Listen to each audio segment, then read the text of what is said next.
ଚତୁର ବିଲୁଆ ମଣିଷକୁ ବଞ୍ଚାଇ ଦେଲା। ଦର୍ଶକ ବନ୍ଧୁ, ଚାଷୀଟିଏ ଡଙ୍ଗର ବିଲରେ ହଳ କରୁଥାଏ। ତାର କେଉଁ ଆଡ଼କୁ ନଜର ନଥାଏ। ନିଧୁମ ଖରାବେଳ, କେହି କେଉଁଠି ଦେଖାଯାଉ ନଥାନ୍ତି।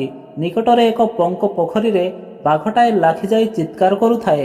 ପଙ୍କରେ ଲାଗିଯାଇଥିବାରୁ ଯେତେ ଚେଷ୍ଟା କରି ମଧ୍ୟ ବାଘଟି ଉଠି ପାରୁନଥାଏ। ଖରାବେଳ ସମୟ ହେଇଥିବାରୁ ଆଖପାଖରେ କିଏ କେଉଁଠି ଦିଶୁ ନଥାନ୍ତି।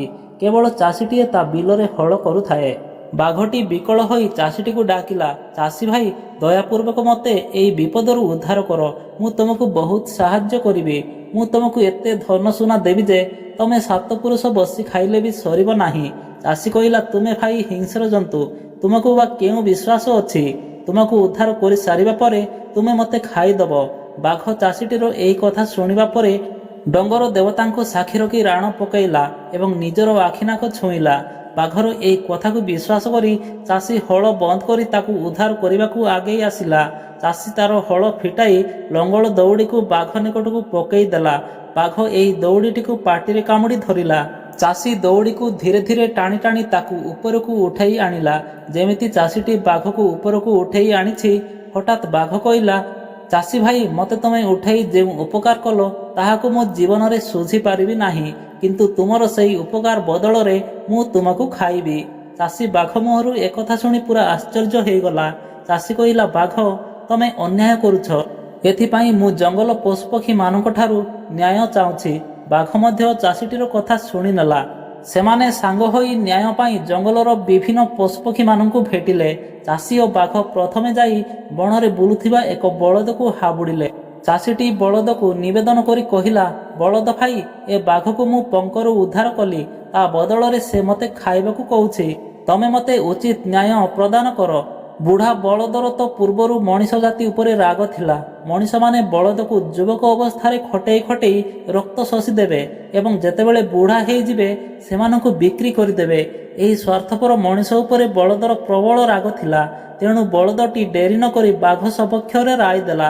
ବଳଦ କହିଲା, ଯେହେତୁ ବାଘ ଏକ ହିଂସ୍ର ଜନ୍ତୁ ଏବଂ ମଣିଷ ତାର ଖାଦ୍ୟ, ତେଣୁ ଖାଦ୍ୟ ଓ ଖାଦକ ନ୍ୟାୟରେ ବାଘ ଚାଷୀଟିକୁ ଖାଇଲେ ତାର କିଛି ଦୋଷ ରହିବ ନାହିଁ। ବଳଦ ପାଖରୁ ଏହି ରାୟ ଶୁଣିବା ପରେ ବାଘ ଚାଷୀକୁ ଖାଇବାକୁ ଉଦ୍ୟମ କଲା। କିନ୍ତୁ ଚାଷୀ କହିଲା, ଜଣେ ମାତ୍ର ନ୍ୟାୟ ପ୍ରଦାନକାରୀଙ୍କ ନ୍ୟାୟ ଯଥେଷ୍ଟ ନୁହେଁ। ଅନ୍ତତଃ ପକ୍ଷେ 3 ଜଣଙ୍କୁ ଏ ସମ୍ପର୍କରେ ଭେଟିବା ଦରକାର। ସେମାନେ ଯାହା ରାୟ ଦେବେ ତାହା ହିଁ କାର୍ଯ୍ୟକାରୀ ହେବ। ତେଣୁ ବାଘ ଓ ଚାଷୀ ଏହାପରେ ଯାଇ ଗୋଟିଏ ଆମ୍ବ ଗଛକୁ ଘଟଣା ବିଷୟରେ ଜଣାଇଲେ। ଚାଷୀଟି ଆମ୍ବ ଗଛକୁ ତାର ଗୁହାରି ଜଣାଇଲା। ଆମ୍ବ ଗଛର ବି ମଣିଷ ଉପରେ ପୂର୍ବରୁ ରାଗ ଥିଲା। ଏଇ ମଣିଷମାନେ ତା ଦେହରୁ ସବୁତକ ଆମ୍ବ ତୋଳି ନେବେ ଏବଂ ଗଛଟି ବୁଢ଼ା ହେଇଗଲେ ଆଉ ଫଳ ନ ଦେଲେ ତାକୁ କାଟିଦେବେ। ତେଣୁ ଆମ୍ବ ଗଛଟି ମଧ୍ୟ ବାଘ ସପକ୍ଷରେ ରାୟ ଦେଲା। ଏଥର ବାଘ ଚାଷୀଟିକୁ ଖାଇବାକୁ ଝାମ୍ପ ଦେଲା। କିନ୍ତୁ ଚାଷୀଟି ଶେଷଥର ପାଇଁ ନେଉରା ହେଇ ବାଘକୁ କହିଲା, ଆଉ ମାତ୍ର ଜଣେ ନ୍ୟାୟ ପ୍ରଦାନକାରୀଙ୍କୁ ଭେଟିବା। ସେ ଯାହା ରାୟ ଦେବେ ତାହା ହିଁ ହେବ କାର୍ଯ୍ୟକାରୀ। ଶେଷରେ ବାଘ ଓ ଚାଷୀଟି ଯାଇ ଏକ ବିଲୁଆ ନିକଟରେ ପହଞ୍ଚିଗଲେ। ବିଲୁଆ ଅତି ଚତୁର ଥିଲା। ବିଲୁଆ ନିକଟରେ ଉଭୟ ବାଘ ଓ ମଣିଷ କେହି ନିଜର କି ପର ନଥିଲେ। ତେବେ ବାଘ ସପକ୍ଷରେ ରାୟ ଦେଲେ ବାଘ ମଣିଷକୁ ଖାଇଦେବ ଏବଂ ତାକୁ ଏଥିରେ କିଛି ଫାଇଦା ମିଳିବ ନାହିଁ। ବାଘ ମଣିଷକୁ ଖାଇଦେଲେ ପ୍ରଥମତଃ ତାକୁ କିଛି ଖାଦ୍ୟ ମିଳିବ ନାହିଁ। ଦ୍ୱିତୀୟତଃ ହିଂସ୍ର ବାଘଟି ମଣିଷକୁ ଖାଇସାରିବା ପରେ ମୋତେ ବି ଖାଇଦେଇପାରେ।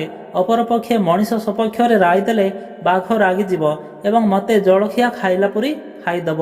ତେଣୁ ସେ ଅତି ଚତୁରତା ଅବଲମ୍ବନ କଲା। ବିଲୁଆ ସବୁ ଶୁଣିବା ପରେ ଉଭୟଙ୍କୁ ଚାହିଁ କହିଲା, ତୁମେ ଦୁହେଁ ଯାହା କହୁଛ ସତ ଯେ, ତେବେ କେମିତି ମୁଁ ବିଶ୍ୱାସ କରିବି? ବିଲୁଆଟି ଏଥର ଚାଷୀ ଉଦ୍ଦେଶ୍ୟରେ କହିଲା, କେମିତି ବାଘ ସେ ପଙ୍କ ଗଡ଼ିଆରେ ଲାଗିଥିଲା ଏବଂ ତମେ କେମିତି ଦଉଡ଼ିରେ ଉଦ୍ଧାର କଲ, ମୁଁ ତ ତାହା ଆଖିରେ ଦେଖିନି। ତେଣୁ ମୁଁ ବିଶ୍ୱାସ କରିବି କେମିତି? ତେଣୁ ବାଘ କେମିତି ପଙ୍କରେ ଲାଗିଲା ଏବଂ ତମେ ତାକୁ କେମିତି ଉଦ୍ଧାର କଲ, ଏହି ଘଟଣାକୁ ଆଉ ଥରେ କରି ମୋତେ ଦେଖାଅ। ଏହା ଶୁଣି ବାଘଟି ସେହି ପଙ୍କ ଗଡ଼ିଆକୁ ଡେଇଁ ପଡ଼ିଲା। ଚାଷୀ ବାଘକୁ ଉଦ୍ଧାର କରିବା ପାଇଁ ପୂର୍ବ ପରି ତାର ଦଉଡ଼ି ପକାଇବାକୁ ଯାଉଥିଲା। ବିଲୁଆ ଚଟକିନା ଚାଷୀକୁ ଅଟକେଇ କହିଲା, ଇହ, ତମେ ମଣିଷ ଜାତି ନିଜକୁ ସବୁବେଳେ ଅତି ବୁଦ୍ଧିମାନ ବୋଲି ଭାବ। ମୋ ମତରେ କିନ୍ତୁ ତମେ ଅତି ବୋକା। ଆରେ ବାଘ ତ ପଙ୍କରେ ଲାଖିଯାଇଛି, ତମେ କ'ଣ ପୁଣି ତମର ମୃତ୍ୟୁକୁ ନିମନ୍ତ୍ରଣ କରି ଡାକି ଆଣିବ ନା କ'ଣ? ଚାଷୀ ତାର ବୋକାମିକୁ ବୁଝିପାରିଲା। ସେ ଆଉ ଦଉଡ଼ି ପକାଇଲା ନାହିଁ।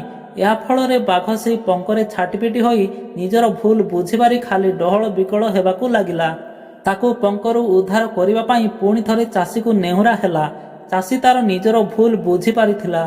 ତେଣୁ ଆଉ କେବେ ବି ବାଘକୁ ସେହି ପଙ୍କରୁ ଉଦ୍ଧାର କରିବାକୁ ଚାହିଁଲା ନାହିଁ। ବିଲୁଆ ଚାଷୀକୁ କହିଲା, କିହ ଚାଷୀ ଭାଇ, ମୁଁ ତୁମକୁ ତ ଉଦ୍ଧାର କଲି, ମୋତେ କ'ଣ ଉପକାର ମିଳିବ? ଚାଷୀ ବିଲୁଆକୁ କୁକୁଡ଼ାଟିଏ ଆଣିକି ଦେଇଦେଲା। ଏବେ ବିଲୁଆର ଡବଲ ଲାଭ। ବାଘ ମରିଯିବାକୁ ଆଉ ଅଳ୍ପ ସମୟ ବାକି ଅଛି। ବାଘର ସୁଆଦିଆ ମାଂସ କଥା ଭାବି ଭାବି ବିଲୁଆର ପାଟିରୁ ଲାଳ ଗଡ଼ି ପଡ଼ୁଥାଏ। ଦିନକ ପରେ ଯେମିତି ବାଘ ମରିଗଲା, ବିଲୁଆ ସପ୍ତାହେ ଧରି ବାଘ ମାଂସକୁ ଖାଇ ଖାଇ ଖାଲି ହାକୁଟି ମାରିଲା। ଏବେ ଚାଷୀ ଖୁସ୍, ବିଲୁଆ ଖୁସ୍, ବିଚରା ବାଘଟି ମରିଗଲା।